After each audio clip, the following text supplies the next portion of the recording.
first step in rock climbing is to wear proper attire. Make sure your clothes are not too tight where it restricts movement or too loose where it will get in your way as you climb. If you find your pants are a bit long, you can always roll them up. Wear proper climbing shoes in order to have better grips on the footholds. If you do not own climbing shoes, most gyms will provide rentals. The second step in rock climbing is to properly put on and adjust your harness. Put each leg through the leg loops and pull the waist belt above your hips. Fasten the strap on the waist belt tight enough to ensure that it does not slip down. This is the most important part of putting on your harness. The leg loops are there so you are able to sit back in the harness and you may adjust them to your own comfort. Step 3 is to decide which wall to start with. Each wall has a number on it that matches the color of those particular holds in the wall. The number is the grade which determines the level of difficulty the climber can expect if they follow those color holds up the wall. Beginner level grades are usually around 5.3, and the higher that number gets, the more difficult the climb will be.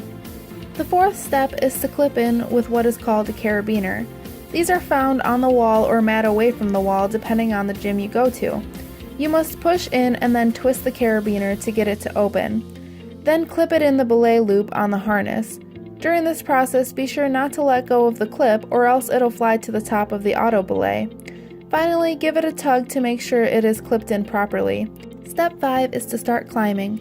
It is important to try and stay in line with the auto belay during your climb. A good practice is to move one hand or foot at a time so you always have at least 3 points of contact on the wall, and to be conscious of where you are placing them. Rock climbing is a very physically demanding activity and you will start to sweat. Sweaty hands can make it difficult to grip the rocks, so you will need chalk to dry the moisture off your hands. Apply as needed throughout the climb.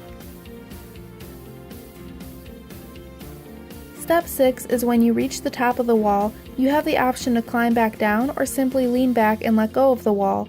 Although it may take a couple seconds to feel resistance, the auto belay will lower you down slowly and safely. The final step is to clip the carabiner back onto the wall or mat. Remember to do this carefully so it doesn't end up at the top of the wall.